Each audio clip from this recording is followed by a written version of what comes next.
Colorado and Washington, who were, of course, the first two states to legalize recreational marijuana, have collectively raked in at least $200 million in tax revenue as a result of that move.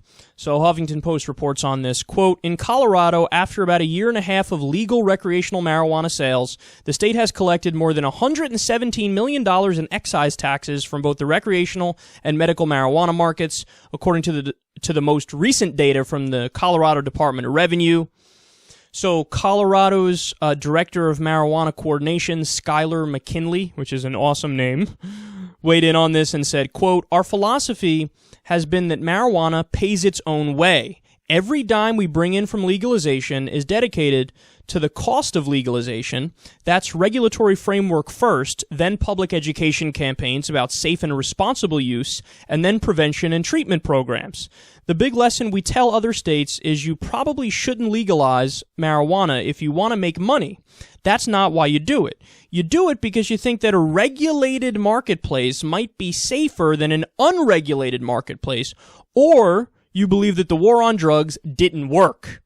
And finally, I love this fact, quote, those taxes and fees don't just support the regulation of marijuana.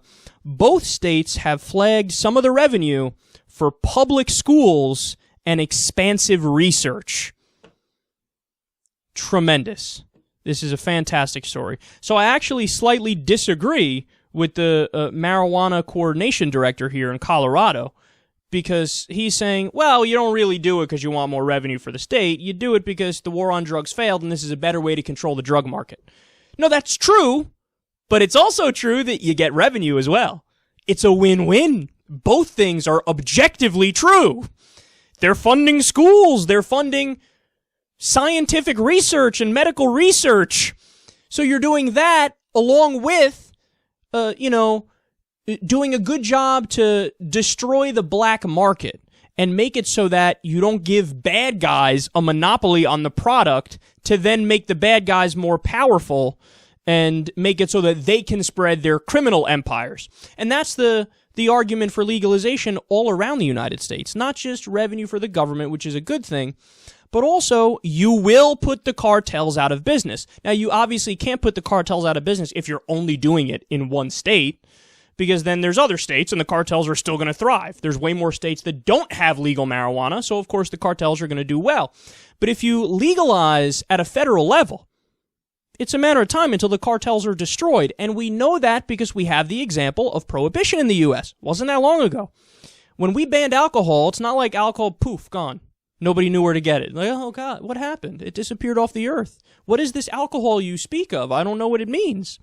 No, what happened is the mafia stepped in, filled a genuine void in the marketplace, and they got really, really, really fucking rich, and crime went up because the mafia got rich. They're bad guys, and they had more money and more power because you banned alcohol. But when you legalize, tax, and regulate it, the mafia is significantly less powerful. Same thing's going to happen with the cartels. So they're right. I mean, Colorado, Washington are right. All the other states that are legalizing or moving towards legalization, they're right. It makes sense to do it. Here's the thing. I don't see a single downside to it. And again, even if you're a fiscal conservative, you look at this and go, let's do it. Or if you're just a libertarian conservative and you believe in free markets and capitalism, well, number one, you have the benefit of added freedom here. This is more freedom. But also it's good because you get big government out of your way, in the sense that they don't lock you in a fucking cage when you're altering your consciousness slightly, which is what drug taking is in the case of marijuana and alcohol and with other drugs. So this is fantastic news, and I hope other states will learn from it.